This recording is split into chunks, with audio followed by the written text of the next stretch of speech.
All right. Good evening, everyone. My name is Scott Bradley. I have the privilege of serving as the Executive Director of your Thunder Bay Historical Museum Society. I would like to extend my thanks to everyone joining us this evening, both here in person and to those connecting with us through Zoom. I would like to begin tonight by saying that we are honored to welcome Elder Sheila DeCourt, who will open our gathering with her words and guidance. Elder Sheila.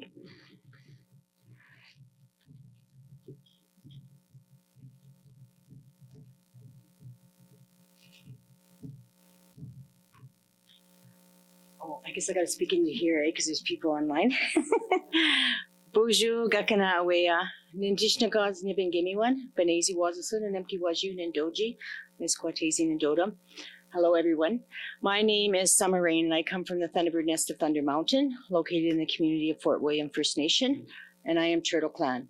But as I was introduced, I'm also known as Sheila DeCourt. That is my birth given name.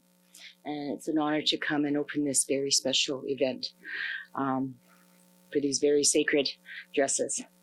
So I'm going to just light the smudge, go into the 4 directions, do an opening prayer, territorial protocol, land acknowledgement, basically giving thanks to all our protectors around us. It'll be shared in a language. I'll translate a few of them, and then I'll share a song, and then I'll pass it off to Cheryl.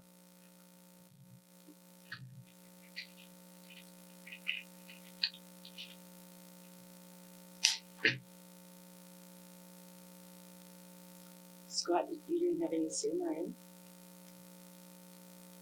The tobacco?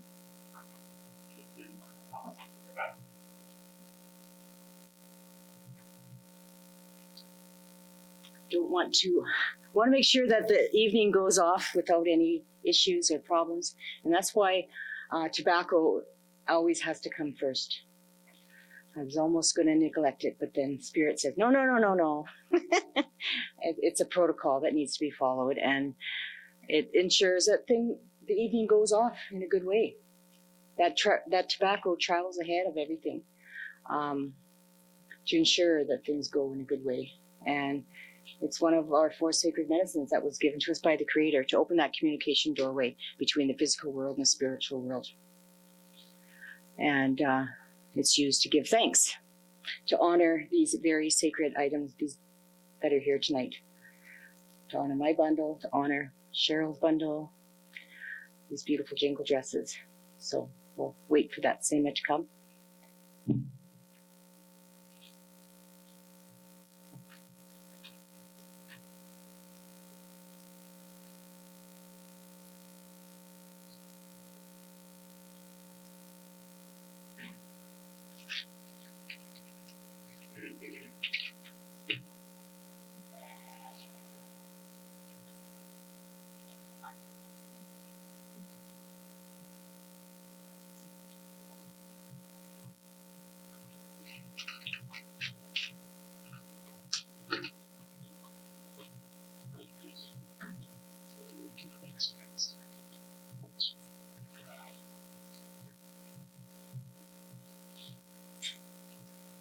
Sema, tobacco.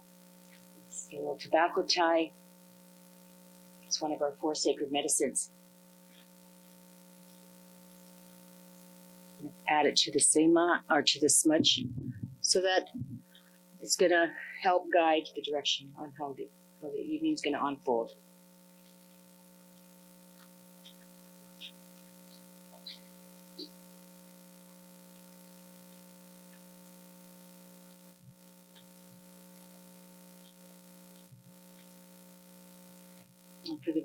For the benefit of those in the room that may not have experienced smudges before, this is a form of ceremony in itself.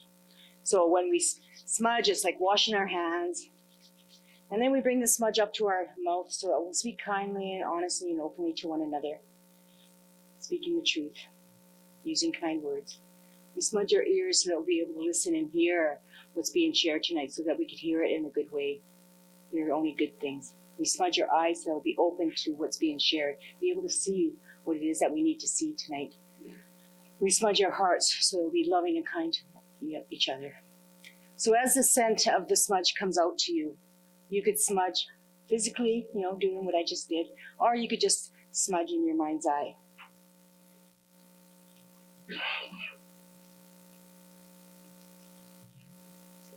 Bonjour, Gichimanatu, Nokamisak, Mashomasak, Nindishna cause Nibin Gimme one, Benezi Wazasun and Empty Wajun and Doji, Misquatesi and Dodum.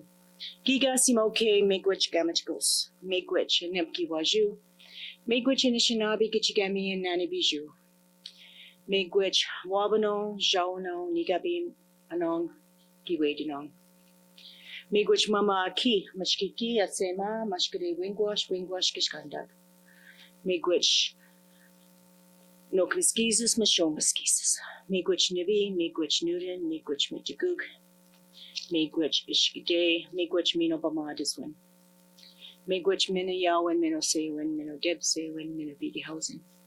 Megwich created for this evening of coming together to share in some very important teachings on the beautiful Jingle Dress. And we ask that the evening goes off in a good way.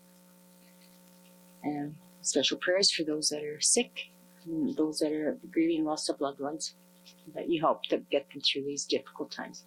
Miigwech, Miigwech, Miigwech. So in the language, I was basically a lot of Miigweches, giving thanks to all our protectors around us. Thunder Mountain, known as Mount McKay, Lake Superior, the Sleeping Giant, the Four Directions, the grandfathers and grandmothers, the Great Spirit, Gichimanatu, the Four Directions, Mother Earth for all that she provides in the way of our medicines. And most importantly, the four elements that give us life: the water, the wind, the trees, and the sun. Without those elements, there would be no life in this physical world, because we couldn't survive without those things. So a lot of Miigweches. And so now I'll share a quick song, because as we lead into truth and reconciliation, a lot of truths are going to be getting shared, and they continue to be shared because they're important. The true history of Canada. We didn't always get to share our sacred items. They used to have to be hidden before. We would never be able to come out in public like this and show our sacred items, use our drums, speak the language. But now we can. And so now, and now the true history of Canada is being shared more and more every day. And now we have a special day where we could share more of that. So I'm going to share the turtle song, because that symbolizes truth in the 7 grandfather teachings. We can't have truth if we don't live by that truth and knowing the truth. And so this is the song I'm going to share. And what it translates to is: the eagle flies over the waters, over creation, searching for his people, the Anishinaabe. And then the turtle will go with the eagle, searching for the Great Spirit to come and heal his people, the Anishinaabe. It's an old turtle song. And it's so that the eagle goes around in early morning, searching to see if the people are still lighting their fires, still doing ceremonies. And then he reports back to the Creator. So I'm going to share that now.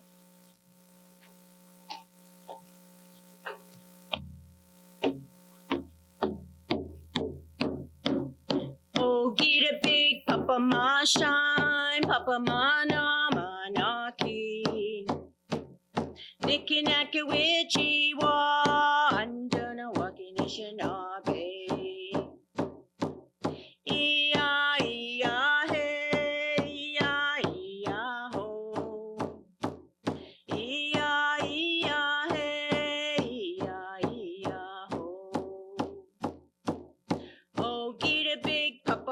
Shine, Papa Mana Manaki.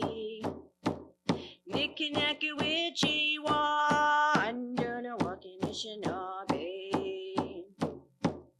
Iya, iya, hey, iya, iya, ho. Iya, iya, hey, iya, iya, ho. Oh, get a big Papa Ma shine, Papa Mana Manaki. Manadon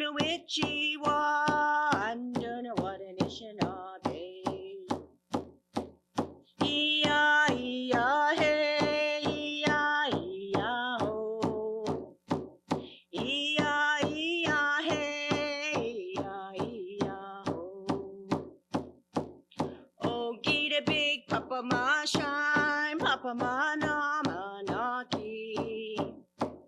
Man don't know which he wa, and don't know what a nation of Iya, iya, hey, iya, iya, ho. Iya, iya, hey, iya, iya, ho. Miigwech. How? Miigwech.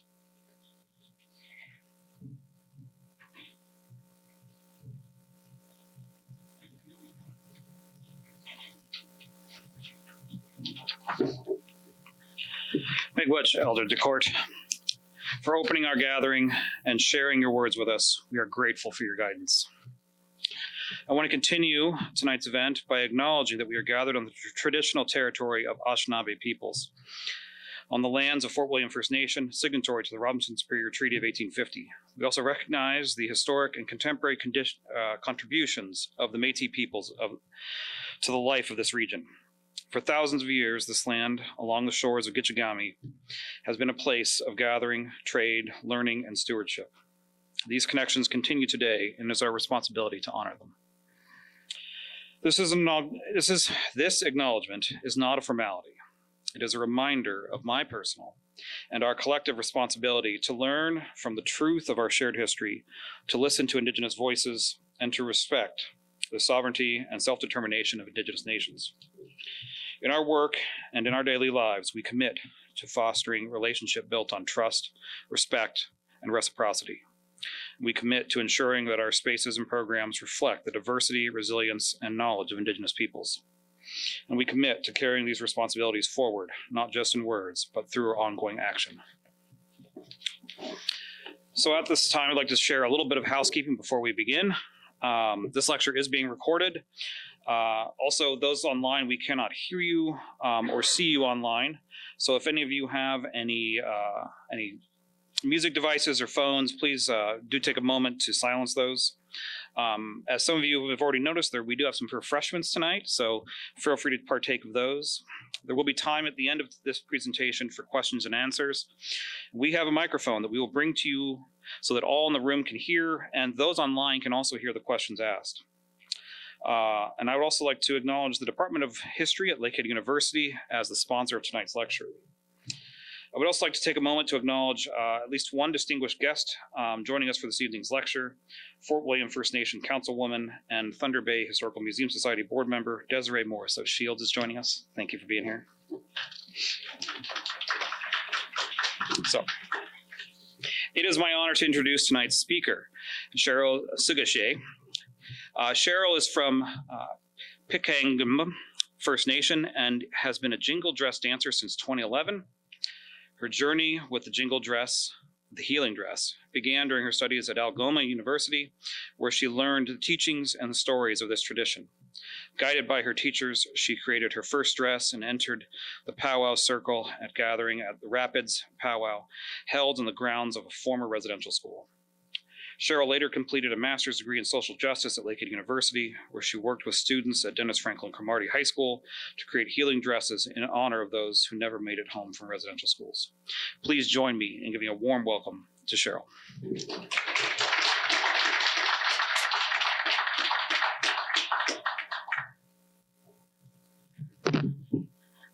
Hello, can you hear me?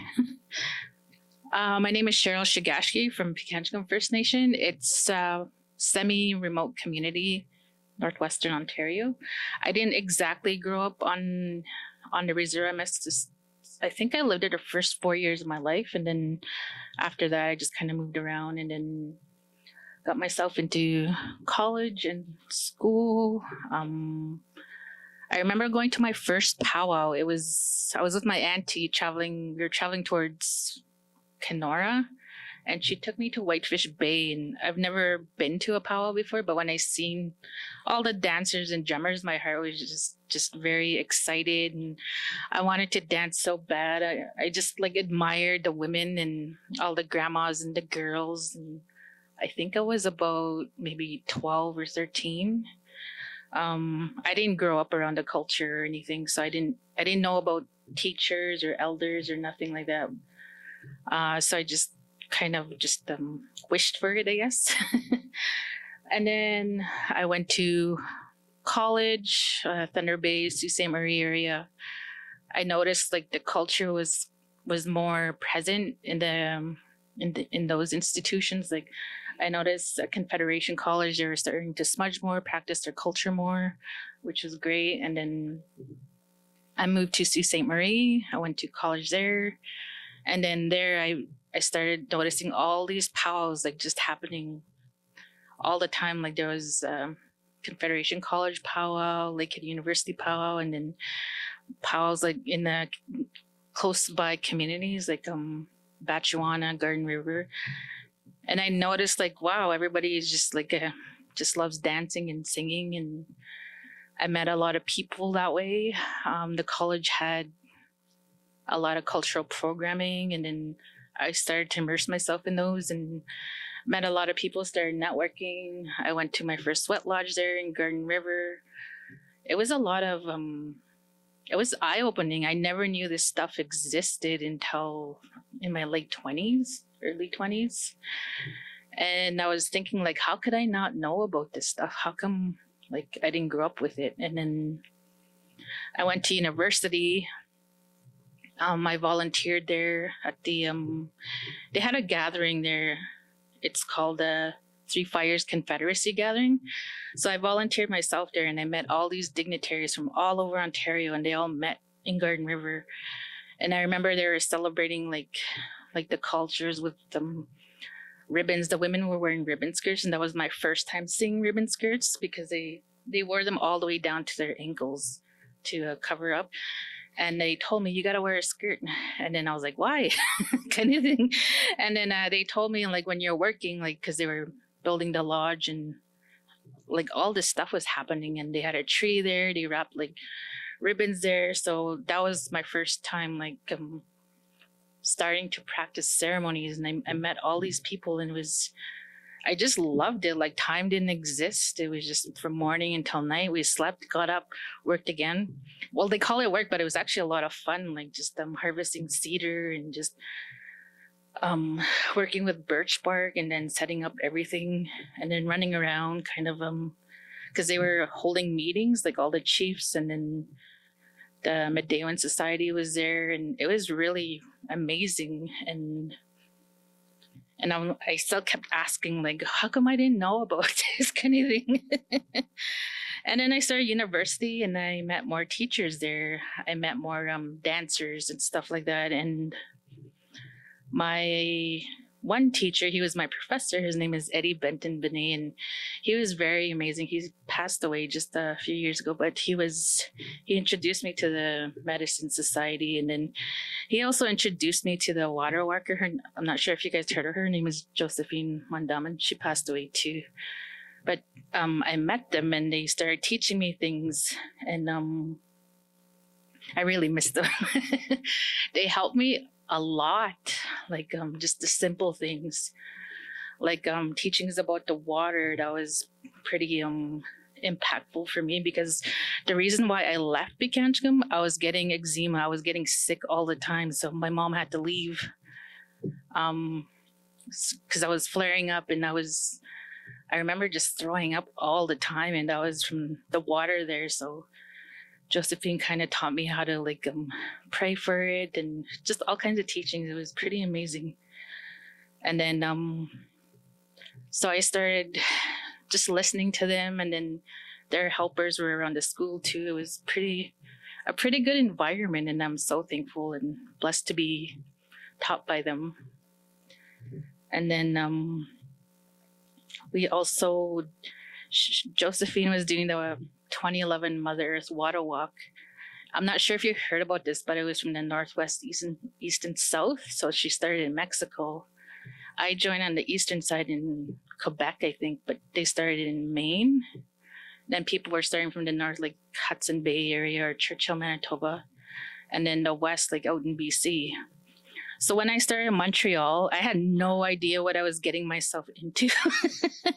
I jumped the bus, I got off in Montreal, and it was just so big. It was like culture shock to me. And I'm like, I don't know what I'm doing here. But I met up with the grandmas. There was like 3 or 4 of them.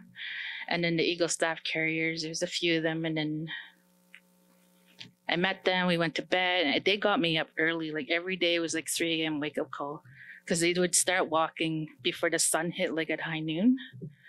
So yeah, it was a very eye-opening experience. I think I walked for 3 weeks, but everyone else had their own journey there. So that was quite the experience. We met with other nations, like we walked through Brantford. We met up with the Six Nations people. There was a residential school there, and there was actually visitors there, and that's where my mom went to school. And I didn't know that, but those visitors, they were actually my mom's cousins. And then I was like, oh my God, I can't believe like we kind of met up like that. So that was pretty neat. And then yeah, so I kept walking, but I remember this one morning where I think it was outside Thessalon, right before Sault Ste. Marie. I was so tired. I was just hungry and tired and sleepy. And then she got me up at 3 a.m. again, and then we started walking. And then I was getting all, I don't know, delusional, I guess. I started walking, and then the sun was coming up, but it was getting cloudy. And I was kind of, I guess, well, not upset, but I was cranky. And I told her, how come nobody's helping us? This is like an important cause. And she just listened to me. And then all of a sudden I started bawling, like, I can't do this no more. And I was like, I want to quit. And I held that, we had to carry a copper water. They call it the vessel. And I was crying and carrying it and going up a steep hill. And I just kept going, although I kept yelling, I'm quitting.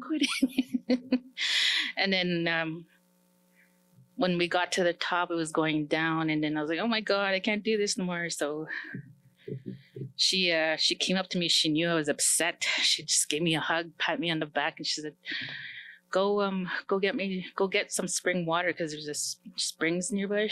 She could always like tell where there was, and she told me where to go. So I just kind of calmed down and I stopped crying. But that was one of the teaching that she taught me. It was like the patience, the resilience, and all that. That was such a hard moment for me. I kept walking for another 2 weeks. But then when I got to Wisconsin, that's where I seen Eddie Benton standing on the road, and all the corners were coming together, and they just started dancing as soon as we met. Like it was a big powwow, like in the middle of the intersection. There was traffic coming, but we were all dancing anyways. Everybody just kind of stopped, like, what's going on? There was so much people there, and I just remember trying to look for the people I was with, but there was so many. I lost everybody. And then I seen one of the grandmothers. She was waving at me. I was like, oh my God, like, because I haven't seen her in a while, but it was a good experience. And then after we were done dancing, we went into the lodge, did our ceremonies there. And then I think the following day we went to Lake Superior, and we did a ceremony in the lake. I think there was like 4 boats or 6 boats, like just full of us. I wasn't in the boat, I was on the shore, but we were all watching from like the beach, and it was so beautiful. And that was in the middle of Lake Superior, and you could tell where Thunder Bay was at, but we were on the other side, and they were telling their story. So I learned a lot that way, and I learned a lot more about the regalias, the jingle dress especially, because while I was there was these women that had specific designs on them, the specific layout, even the colors were very specific. But I was just watching them, and then I really wanted to be a dancer after that. So when that all was over, everything settled down, everybody kind of rested, I went back to school, and then we were trying to find ways to get the students engaged at our powwow, like get them to volunteer was always one way. But then I was like, maybe we should try something else. Let's get the students in having their own regalia. So that's what we did at Algoma University. I brought it up. I was the president of the Shingwak Student Association that time, but we needed funds. So I did that, did my homework. I approached the elders. I got some teachers and everything came together. We sewed anywhere we could. We sewed in the lounge, we sewed in the hallway, we sewed on the stage, just any room we could. It was always like trying to look for space. And they bought us sewing machines, they bought us cones. It was pretty epic. And then we were getting help from the teachers, getting help from families, and everyone just kept coming in to help us. I think we only had like 1 or 2 months to finish before our powwow. And then I think, is this working?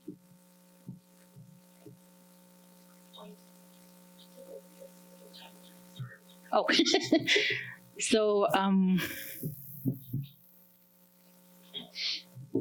this is what I was explaining, but again, with our professors and our elders and our teachers, we didn't just sew our jingle dresses.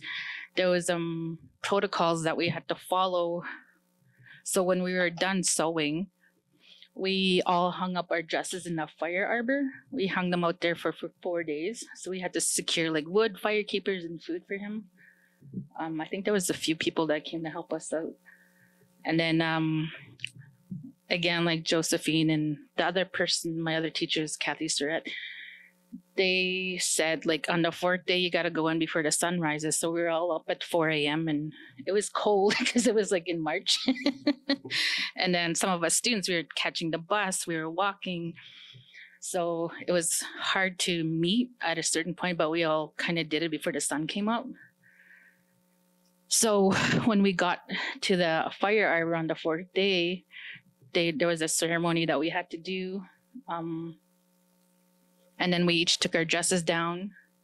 We had a little ceremony, a sharing thing, and then that evening we had our little coming out ceremony again at they call it the Doc Brown Lounge, is part of the Shingwak Hall. But that evening it was gonna be our coming out dance. So it's like your first dance into the powwow circle. And it was just for family only. And before that, we had a drum come in and they told us like the big drum is very important to the jingle dress as well, because without the drum, the men, we couldn't dance.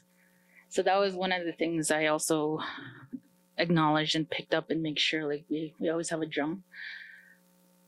And then the drummers said their things, and then we all lined up outside. And Josephine kind of let us in. Where do I point this? Oops. So this was our first coming out that's the Doc Brown Lounge. She led us into the circle. And a bunch of women came. I didn't know any of these ladies until like we started sewing together. So I thought that was pretty good. And we all got to know each other. We all came from different communities, like down south, up north, out west, even the east. And after we did that, they started doing it every year. So we started something. And another thing was there was a little association, I think. They're called the Children of Shingwak Alumni Association. So they were the original students that went to that residential school. And that part, I didn't really know about the residential school part or aspects or anything, but they heard about this and they came up to me at the powwow and they told me like, thank you for bringing our ceremonies back and our dancing, because when they were children, they weren't allowed to do any of that. They weren't allowed to speak their language. And so that really kind of touched my heart. Like she shared her appreciation that I guess in her lifetime, they thought like they wouldn't see the day where they could do this. And then when they saw us, it was like a kind of a light coming through. And I think in the past 5 years, a lot of them passed away though. So my heart always goes out to them, especially the school. And then our teachers also explain like the significance of the healing dress, that you dance for the sick, you dance for good intentions, and just healing. So after we did this, they always told me when there's a call out for jingle dress dancers, like try your best to go and share your knowledge to others. Like they say not to hoard it and stuff like that. I was like, okay, I'll do that. So right after this, after the powwow, I went to Garden River. There was a lady there who was really sick. She passed away shortly after, but we danced for her like around her bed. She was sick from cancer for a long time, and so we danced for her too. And that's when I knew, like, okay, this is what they mean when they say, like, if you're requested to dance, like, you gotta go dance for them. And I thought it was just like dancing gigs or something, but it's just so much more than that. It's like ceremony. It's dancing for a lot of people. So there's different call-outs, various call-outs out there. We also dance for the Children's Aid Society in Sault Ste. Marie for the children there. But yeah, a lot of those call-outs are out there.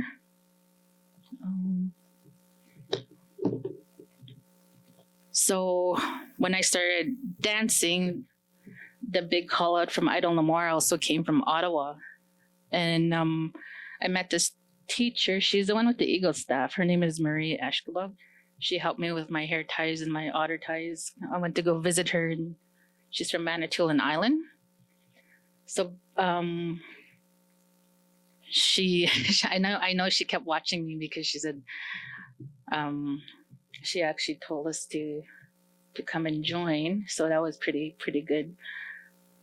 And yeah, I give thanks to her family. Like they're so nice. They're so humble, and they taught me a lot. They helped my family too. So when we went to Ottawa, a few of us, we drove from Sault Ste. Marie to Ottawa. We went to Victoria Island, and then they started there, and then it started snowing. It just started like dumping wet snow. I was like, oh no, our moccasins are gonna get wet. But when I got there was a whole bunch of jingle dress dancers from all over the place, like all the way from like BC and Alberta and Saskatchewan. There was busloads. I was like, holy crap. Like I'd never experienced that in my life. And then it was just crazy. And then the drummers, and I think, what did they call them? There's people in orange vests leading it, and then the drummers were in front of us or on the side. And then the elder with the Eagle staff like led the way, and we were dancing behind her. We danced all the way to Parliament Hill. And then when we got to Parliament Hill, the Idle No More founders were there. And then we just started dancing like real hard and just giving her, it was a lot of good energy. Although everybody was getting wet and it was getting windy, and we just kept dancing anyways. But that was like such a very good trip. I met a lot of ladies there. It was a good networking opportunity, and I was realizing like there's a lot more to jingle dress than dancing. It's a lot of good healing, good vibes, good energies. So that was it was intense for me. It was very, I don't know how to describe it. It's a great feeling. And then after I graduated from Algoma University, I moved closer to home. I think I was in Sault Ste. Marie for about 10 years, and I moved closer to my community, Canada. So I moved to Thunder Bay. When I got here, I didn't know anybody. But then I was checking out, like, I think it was Facebook, like there's local POWs around here. And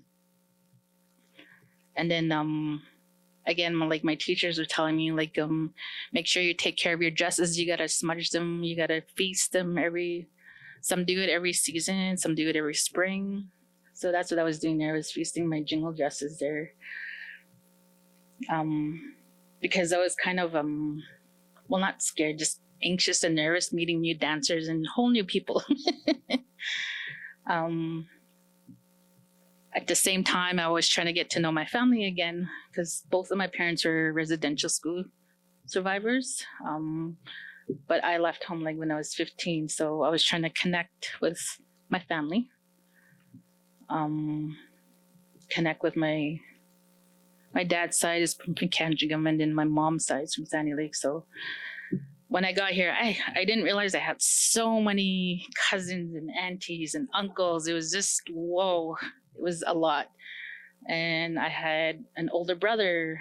I have a little brother. I have like 6 sisters. So it was healing, but it was kind of hard at the same time. I was looking for my brother. They told me he was at the shelter house. So I was like, okay. So I was driving around, and I swear to God, I seen him on Victoria Avenue just walking. But I was going this way and he was walking that way, so we kind of missed each other. I was like, hey, I think that was him. I turned around and he was already gone. And then I seen a powwow. It was a Pick Mobird powwow. I was like, I'm gonna go there. I want to go look there and go see like what it is and where it's at and how their powwows are. So I traveled to Pick Mobird that night, and then when I got there, I couldn't find the grounds. I was lost. So I asked this little boy on the side. It was like 2:00 in the morning. Oh, he's like, oh, you're in the totally wrong area. You're supposed to go across the highway. I was like, oh, okay. So I turned around and went to go set up, and I found it, and it was pretty amazing. They knew I rolled in really late with my family. They helped us with like setting up our tents. We went to bed, and the next morning it was grand entry, and I met all these I seen all these Jingle Dress dancers. I didn't know any of them. I didn't know anyone there.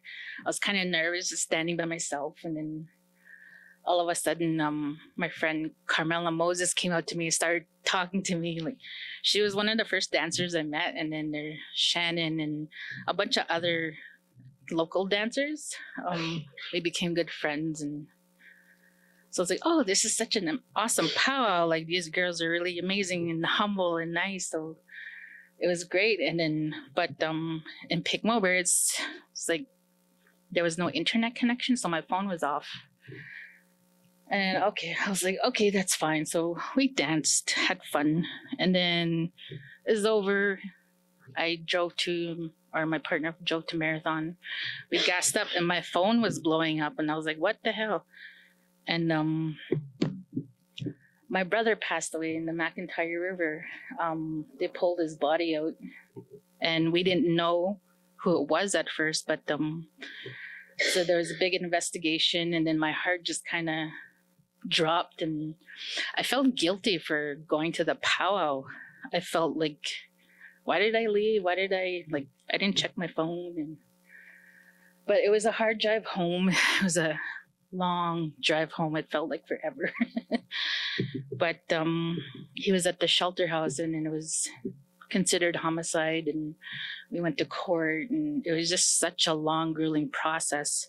And I was kind of angry with the water, with the river, and trying to fight like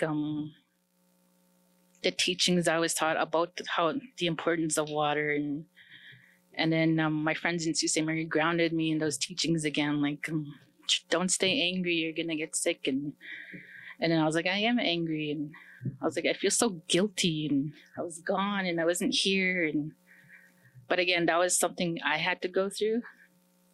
So I stopped dancing for a while, but then I missed it. I missed dancing. I missed that positive energy.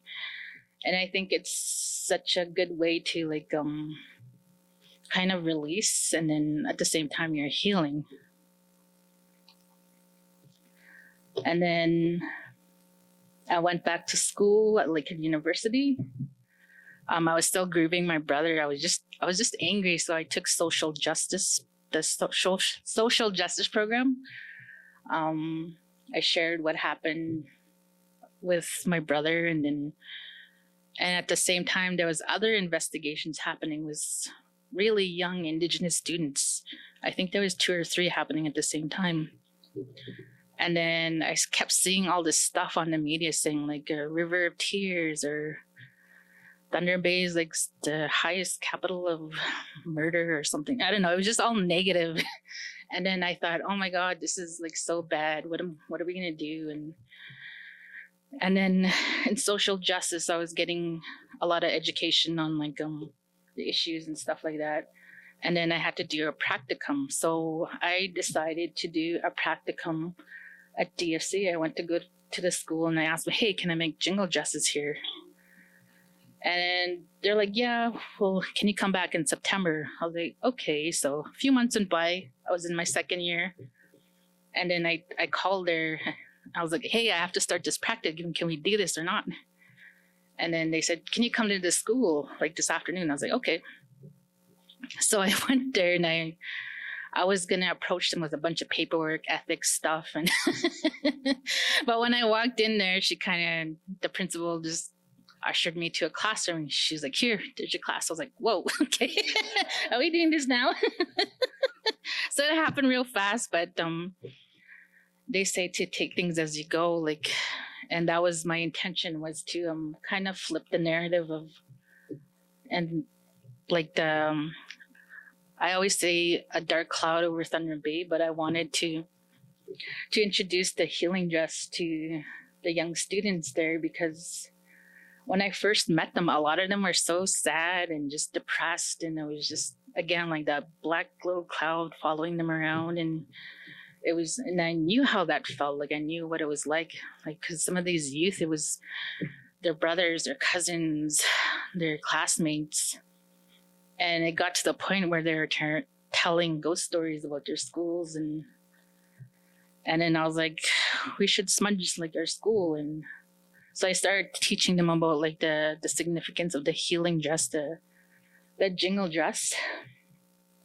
And it took a long time. I think maybe like September, and then we ended in May, like a few months to finish, because it was so new to them. Getting the cones on was new to them. The engagement was very poor at first, but then after a while, everybody was starting to speed up and getting excited. Like their dresses were coming to life, and it was something tangible that they could take home and call their own and stuff like that. But we did run into some issues where some communities still didn't allow jingle dresses. So what I did, I bought like a makeshift closet thing from Walmart, and I said, here, we'll just keep your dresses at the school. And they said, okay. Because I guess this one time, a student brought their regalias home and hid it in a garbage bag, put it under the bed, and their grandma threw it away. It ended up in the dump. But then I just said, you know what? We can just make a new one. And it was fine. Like, I was just trying to encourage them to keep dancing.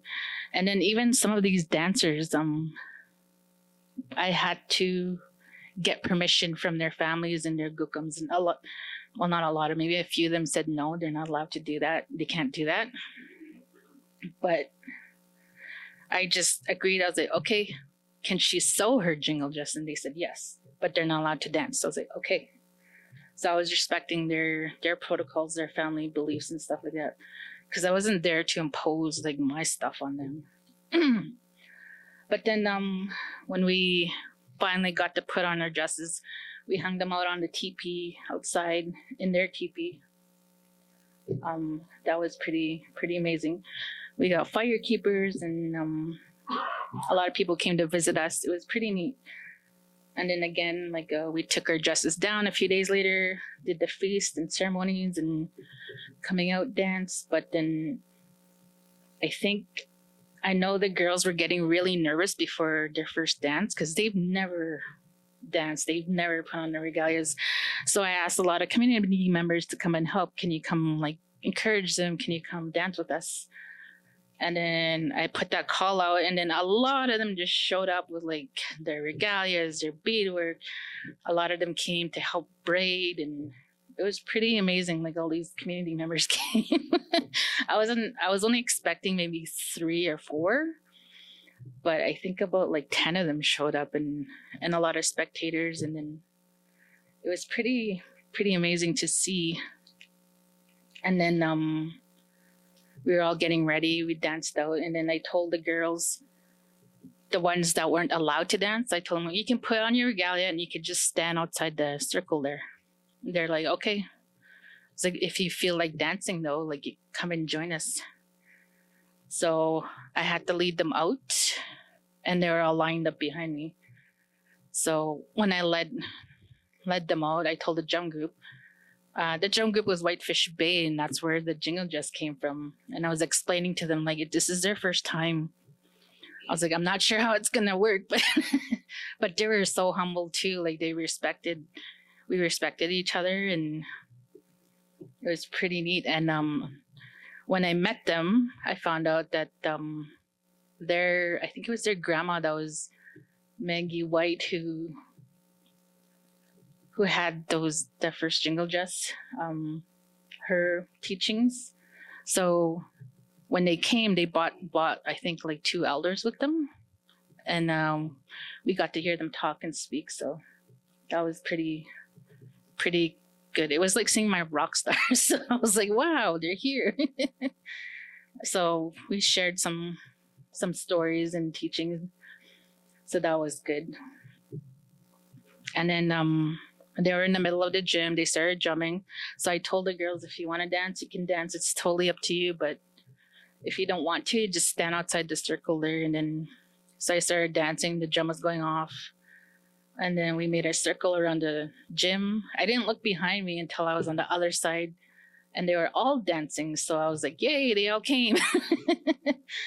and then after that, I went home. I must have slept for like 3 days because there was a lot of energy, and my phone was blowing up again, and it was a lot of good energy.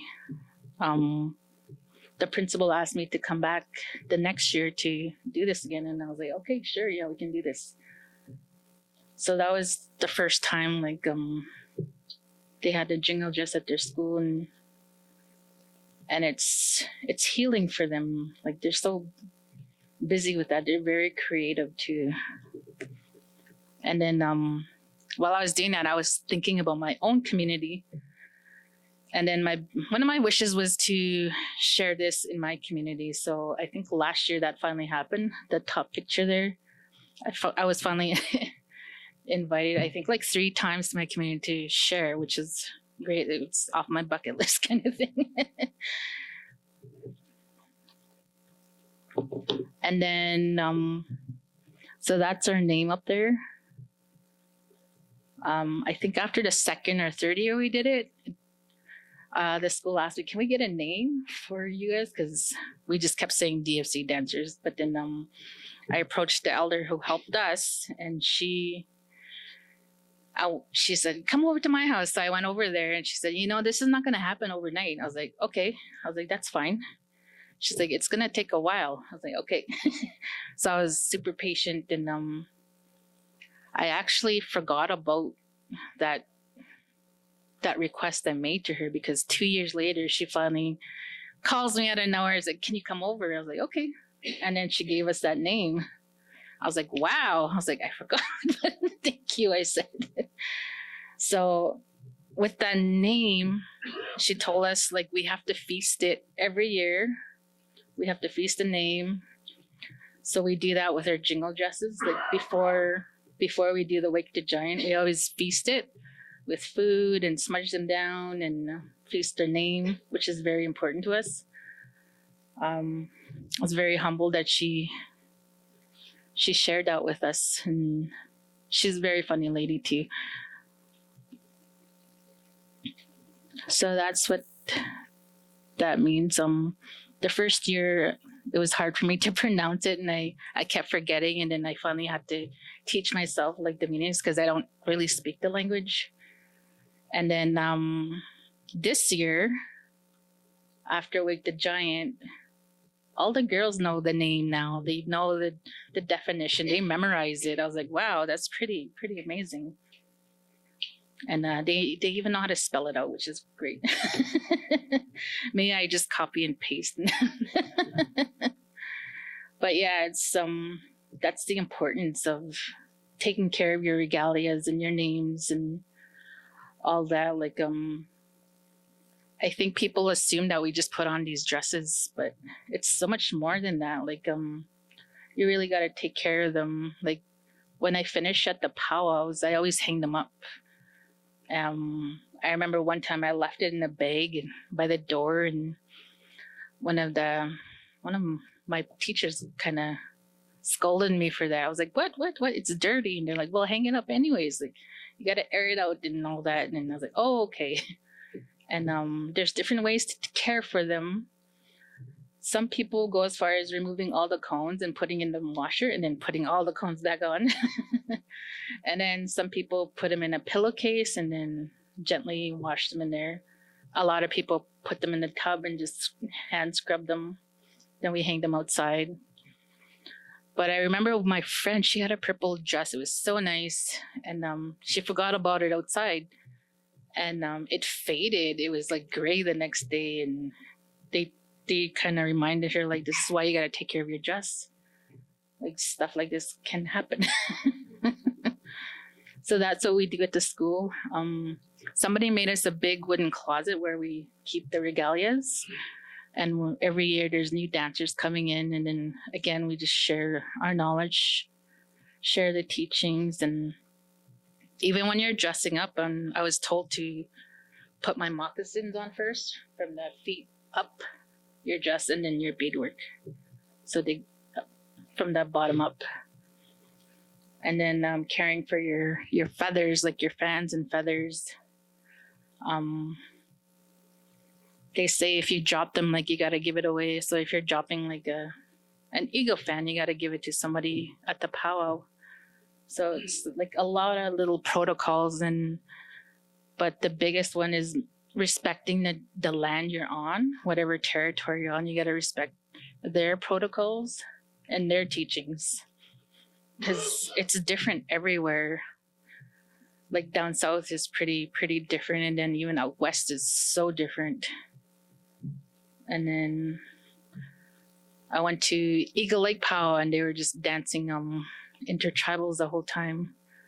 And then I went to a powwow down south, and it was just a competition, like really rigid competition where you had to be ready, you had to be in full blown, like your belt, your beadwork. Like, it's very different in each place, in each territory, but they say to respect the land you're on, respect their culture and their elders, and because it's different everywhere. And then when over the years and my time in Thunder Bay, I've been asked to dance and take part in ceremonies. So one of them was at the Thunder Bay Regional Hospital. It was during COVID, so we danced for the people that were really sick there. We had to do outside. We weren't allowed inside. And then the top one was at St. Joe's last year for the Truth and Reconciliation stuff. And then where the mountain was, that was a few days after the graves were out. It was just a few days later, and they discovered like all the unmarked graves. And I was just so sad. And somebody from Fort William made a call out, like, let's go dance. I was like, okay, I'll be there. And then she posted publicly, and then a lot of us showed up. But when we showed up there, we actually didn't know what we were gonna do. But they opened up the powwow grounds, and then an elder showed up, and she instructed us what to do. She told us that we had to dance 4 times through. It was very specific order, but I was very thankful that she was there, because we thought we were just gonna go dance and whatever, but it turned into a ceremony. So that was very very moving. It took a while, but we did it, and we were dancing for those unmarked graves that were popping up all across Turtle Island. And then I'm also asked to be head dancer. So that's another big responsibility. But some places I've danced is at Sioux College, Hawaii, Botswana, Lakehead University, Family Day Powwow, and then at the Nan Spring Powwow. The orange dress here, I was in Hawaii that time with my partner. He's ex-Marine, so he was stationed in Hawaii for 6 years. So he knows a lot of people there. He calls them their second family because they're native too. They're very humble people. And their powwows start at 10 a.m. in the morning because it gets really hot, like super hot. It's just crazy hot there. The picture on the left, I was at Confederation College doing teachings. It was in March, April, February. Yeah, February. And they were shutting down for reading week. So I was like, okay, we'll pick this up after like March break. But then COVID hit, so we didn't finish. And then I also do dance presentations. This was at the cultural night at one of the hockey games for Lakehead Achievement Program. The bottom one was for a school program. I forget which one it is, but we do a lot of dance presentations, and sometimes it goes sideways. Sometimes our protocols are respected, but when it's too like I remember one time being asked to dance by a hunting club in a bowling lane. So like, no, I don't know. So I gotta be very mindful. And again, what Sheila was saying, like that tobacco is very important. And like the smudging your dresses again. And so yeah, I always ask like, who's gonna be the drummers? Are you giving honorariums? How many dancers do you need? Stuff like that. So it's it doesn't seem like a lot of work, but it's a lot of energy just going out there doing presentations and stuff. Then other opportunities that came with my Jingle Dress dancing is being asked to be at Indigenous fashion shows. I've traveled to various communities across Ontario to do some sewing and then large custom orders. I think by Botswana, I was asked to make 20 skirts. And then I was asked to make 100 bonnets. That took me like 9 months to do. Right now, I'm doing an order for Anishinaabe Legal Services. Each staff member is going to get a skirt or a shirt, so I'm working through that. So again, the last fashion show was Tournament of Hope. It's for Indigenous youth, so I was very excited to work with youth again. Like they say, like think 7 generations ahead. So I'm always thinking about the youth. Like that's where I like to put my energy at. So they got a lot of youth to sign up to be part of the fashion show. And then I applied to be a marketer at Indigenous Fashion Week in Toronto. So I went there a few times. And it was good. Like they taught me like protocols. They teach you how to market. They teach you how to that cultural appropriation and even pretend Indianism. I can't pronounce it, but it's a lot of work and how to spot like if people are just using you because like being that token Indian. So it was a lot of good teachings in those spaces. And these are the various communities I've been to. Like I've worked with Fort William, Big Trout Lake, Pikanjigam, Nokegan Tribal Council, Rocky Bay, like all over the place where I'm able to go. I like working like with the communities because they teach me about their stuff and they teach me little tricks here and there, and it's like a reciprocity, I guess, because each community is so different. Like even with the language, a lot of them speak Ojibwe or Ojibwe or a different dialect. So I like being immersed in that and just gaining a little bit of knowledge in their protocols. Like even in Pikanjigam, when I went there for the first time, they all spoke Ojibwe and I was the only one that spoke English. So it was very quiet teaching. But they were fast sewers. They knew they picked up. It was supposed to be a 3-day workshop. We were done within a day because they just picked it up. I was like, wow, you guys are fast. And even a few of them made more than one product. They made like 2 skirts and little skirts, and I was like, wow, like that's pretty amazing. And then these are all the presentations and stuff I get asked to do. I share space with other dancers and other Indigenous artists. So I like the just mingling with other dancers and artists, and it's a lot of fun. It's a lot of sharing. And then these are some orders I did. Like I did ribbon shirts for Silka First Nations Health Authority. These are skirts for Sandy Lake, the Chief and Council. And those are the bonnets I was telling you about. I made 100 of those mosquito bonnets for Nan. I told them, you have to be really patient with me. But they were, and they were very thankful. I've worked in schools and just all over the place. And then this is the most recent dancing. I did the top. It's at the correctional center. I spent my Indigenous day there with the inmates. 90% of them are Indigenous, so we went to go share. We did some healing, and it was a lot of fun. I was kind of scared at first because I didn't know what to expect. And then just going through the process of getting in and even going out. It was a process, but it was I think for me, it was worth it. And then when was that on? I think this was last week, the OFN EBA. They asked us to come dance, and I was like, okay, we can do that. And again, with the protocols, they had to make sure, like, do you guys have tobacco honorariums? Do you have a drum group?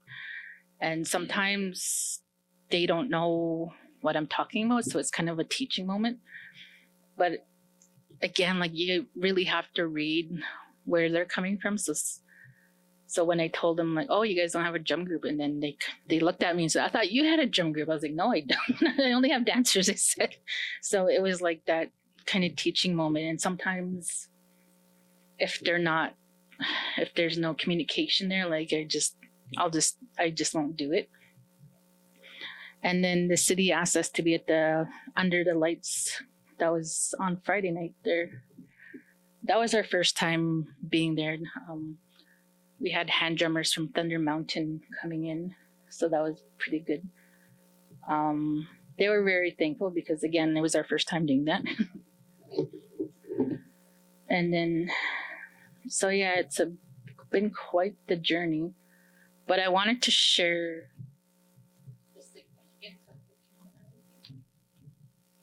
this red one. That's my logo. I made this during this pandemic. That was happening. And then this blue one, just really home and trigger the execution. So I made this in Twitter and my friends that we went through that one. And I know a lot of other people who do that.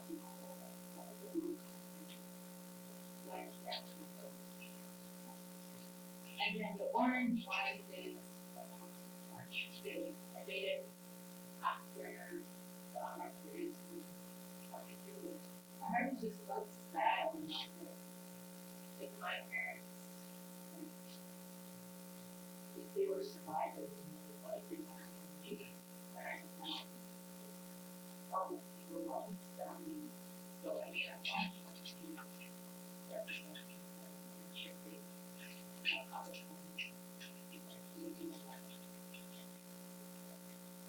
so like each dress will have a meaning, and this one I like it because my partner went to China and he got me this fabric. It's made on a spider web, so it's usually like a cute skin. But like, wow, the skin is really light. So this fabric came from China. There's a whole bunch of them, right? We just picked it up. So we brought it back, and it was enough to make a jingle dress.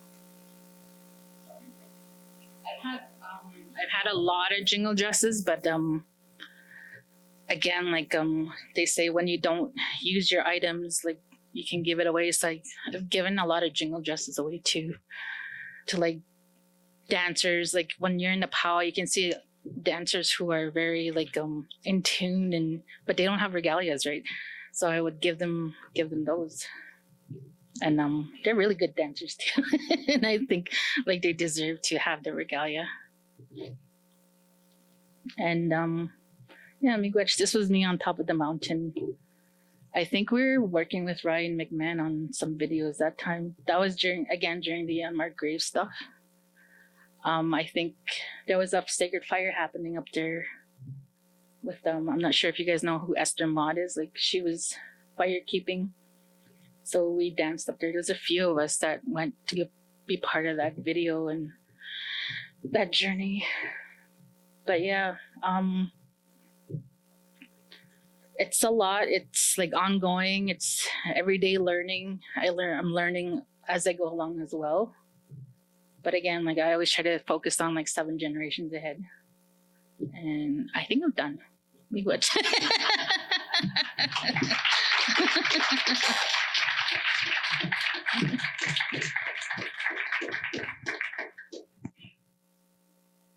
Questions? I'm going to come around with the microphone. Thank you so much for your presentation. It was so interesting. We've only been in Thunder Bay since 1980, so not that long. And when we first started going to powwow, there weren't that many jingle dresses, and the cones were all that tin colored, like you'd see when you go to the old fort. And now I see all these amazing colored ones. Can you talk to us a little bit about that and about the process of making the dresses? Because they're so complicated. And how do you sit down in one? Well, there's a lot of Indigenous entrepreneurs. Like for this one, she's a youth. She makes them. And for the blue ones, I bought, again, a youth made these colored combs. There was red ones and silver, copper, blue ones. And she had a description for each color of those cones. So I bought them off her. Again, like just supporting young Indigenous people. So she made hers out of Manitoba. And then the other cones I just bought from like other Indigenous owners and shops. But there's different stories of like how the cones came to me. I remember hearing one where they were made out of snuff cans. They would just roll them and make them. And then I heard another story from down south where a wagon and a horse, like a person was chewing snuff and throwing his tin cans on the side, and a lady was collecting all the lids and made a dress. So there's like various stories again. Like I didn't get that. Oops, sorry. There's various stories like all over different parts of like Ontario, Minnesota, Wisconsin. Like they each have their own stories about the jingle dresses.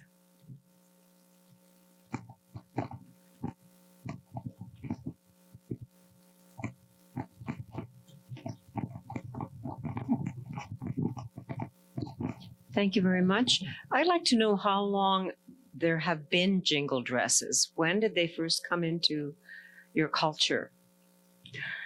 I know in the early 1900s is when like it came in Whitefish Bay. There's stories about that. But then I'm hearing other stories in Minnesota where they made 4 dresses like in their late 1800s, and they dispersed them like north, south, east, and west, and they hid them there for a while and shared that. But then again, like the competition of it and the jingle dresses nowadays are very modern, because they started dancing not too long ago with jingle dresses. Before that, it was just cloth.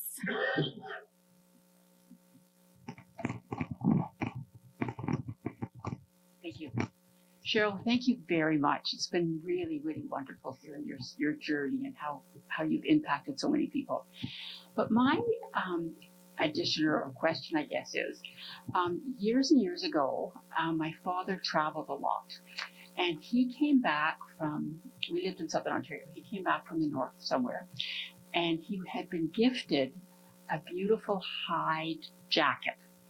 And it had beadwork on it and some felt, but it also had what he told me was bear claws, but I don't think they were now, knowing how big a bear is. I didn't as a child, but claws about this big that were sort of in a pattern similar to the V, and it would jingle when you moved it. So I'm just wondering, have you ever heard of anything like that that would have been sort of a precursor to these the metal ones? I know the elder I was talking about, Josephine, she had a dress that was made out of elk tooth, like real elk tooth, and those kind of jingled. It was very beautiful. It was black, and when I first seen it, I was like, wow, that's a lot of elk teeth. But it was the sound it made is very beautiful. Like, it wasn't too loud or tingy the way they are now, but it was like a good calming sound. So I liked it when she put that on.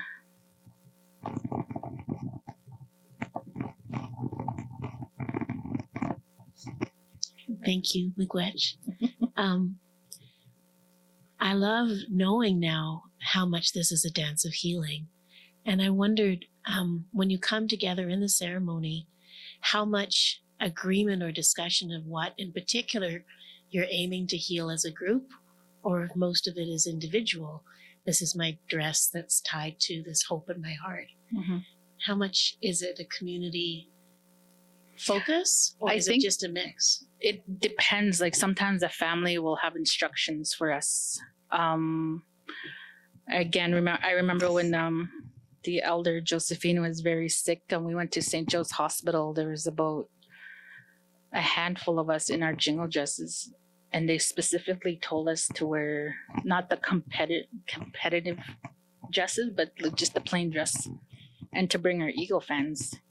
And I didn't know what was gonna happen, but there was instructions in there for us too. And it was all day. Like, I went in there was daylight. I came out, it was like almost 11 o'clock at night. But it was like a healing dance for her, and it was pretty amazing. And then you have some that are for what was it, the missing murdered Indigenous women with Anma a few years back. It was a crowd, like a big crowd. They made us dance like in the middle. Again, like they had their instructions. So there's usually somebody giving you instructions on how they want to do it. Again, it's different in every territory or organization or even family. Like a few months back, one of my friends, she passed away, and her mom asked me to dance at her funeral, but I had to decline because I just started a new job like that same day. I was like, I'm so sorry, I can't do it. And then that just broke my heart, but I was very honored to be asked. And but yeah, it depends on what the situation is, what it's for. Like, each event is different, each request is different. And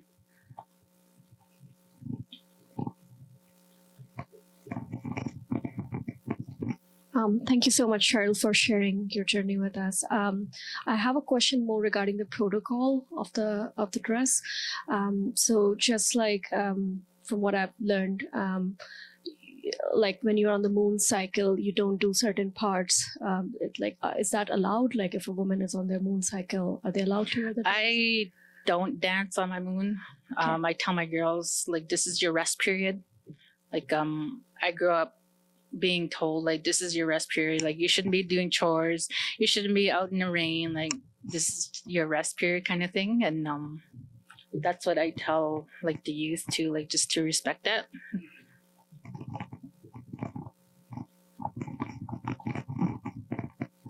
If I may add to that, is because you're in ceremony, the women are in ceremony, and you're considered to be very powerful when, so that's why when you're on your moon, you don't go into the powwow circle. And I just want to add, like, I had the honor to also dance for Grandmother Josephine because I'm a water walker here in the city, and she wanted me to be part of that healing dance.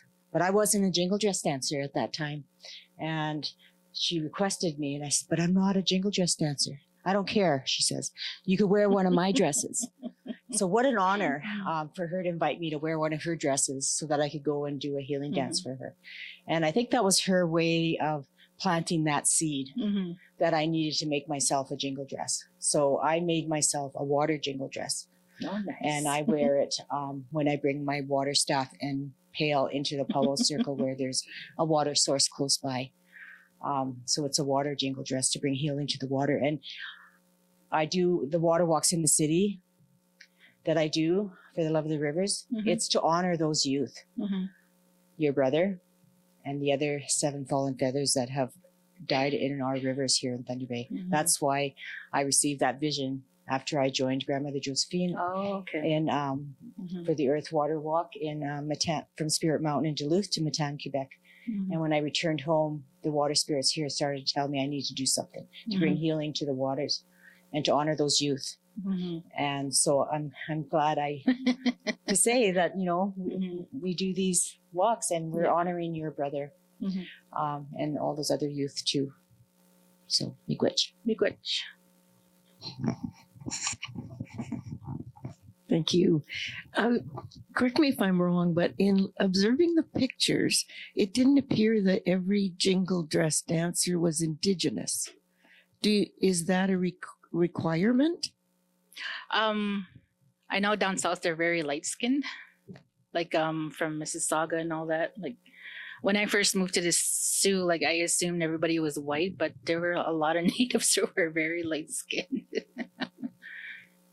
I've never come across non-Indigenous dancers, to be honest. Yeah.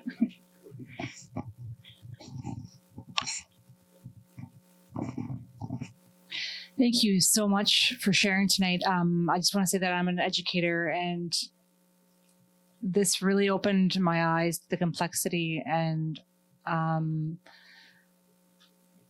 of such an amazing, beautiful ceremony. And thank you for sharing that with us. And thank you for sharing your gift to younger generations and to educators. And it seems like you really do a lot of amazing education pieces. I think it's so incredibly critical that it's done in the right way.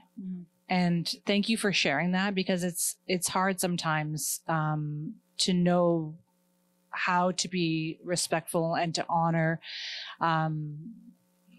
cultures in a way that's appropriate. And I do appreciate what you're doing. And thank you so much for bringing this to us and to bring it to everybody that it gets the privilege to listen to you speak. So thank you so much. Thank you.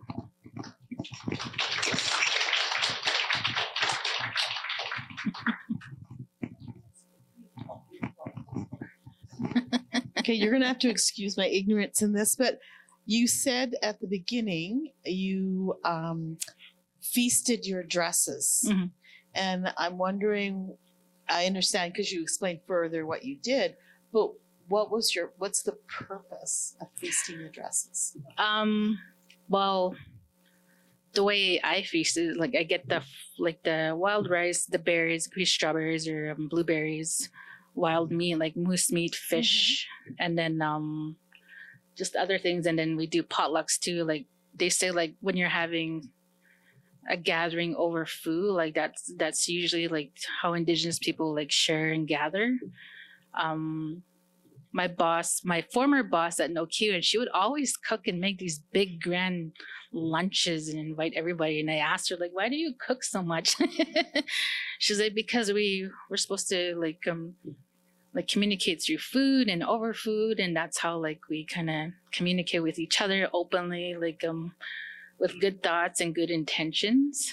And then okay, but it's not like, why are you feasting? Just to honor them and give thanks. Yeah, like to the creator. Like you do like a pipe ceremony, a prayer, and then you bring out your food. Like I do mine on the floor in my living room, and my partner does the pipe ceremony, and we do the prayer, and then I get my whole family to share. Like I have 2 daughters, and we teach them to do that too with their own regalias. So it's just to honor like the creator and giving thanks and stuff like that. And the second question I had was, does each community have sort of a pattern that they use? Like, you know, like a design? Is there any sort of, or is it just sort of free, whoever making it is making their own design? Or is there some sort of specific patterns that you would find in different communities? Some people already know how to make it, but I use a pattern that I bought from Minnesota for the younger people. Like she sells patterns for like traditional dresses, jingle dresses, fancy shawl. Like she does the leggings, the moccasins, the belt, like the whole thing. Right. And it's a big book, and I've been using that. But And the regalia, like yeah. And that too, is that? Yeah, she even has a list. list of like what material to buy, like bias tape, ribbons, and how much you need and how to measure. So those are good kits. But the way I was taught, these ladies just, they're like, okay, go get like a plain sundress, and we just copied the pattern on a old like flat sheet, and then I used that, and then I started making my own out of shower curtains from Dollarama. Smart. Thank you.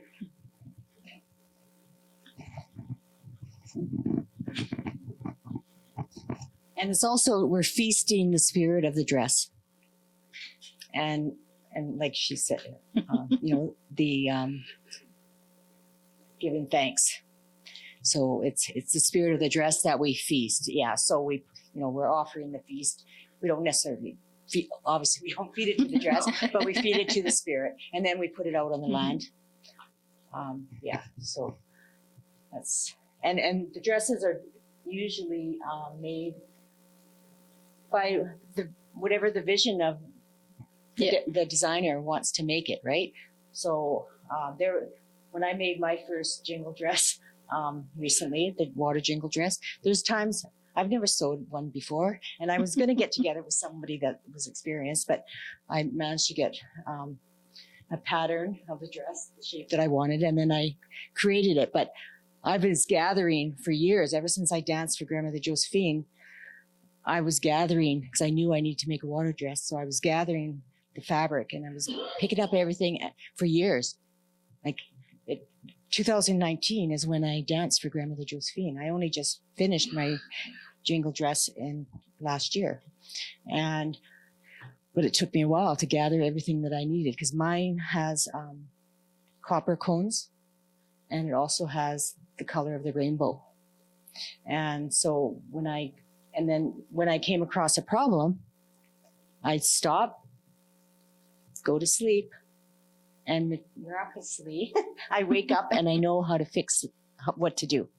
I think I'm dreaming about it, but I don't remember. But I just know what to do. My grandmother is showing me in a dream, and I just go back to the sewing. Okay, this is what I used to do, and it works. So yeah. So just every dancer makes their regalias based on what their vision is. And sometimes it's colors, their colors. It's made up with their colors, and whatever the reason of the dress is. Good. Sorry I hope you don't mind me helping you out.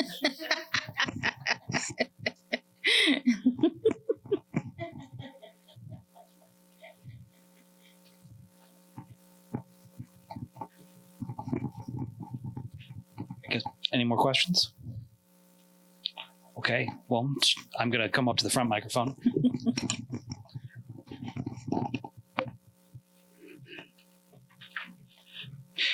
Well, Cheryl, before you run away, I have one small gift for you, and I feel after everything we've all learned tonight, I feel like this very nice pen is still inadequate to show our gratitude for everything that you shared. Okay.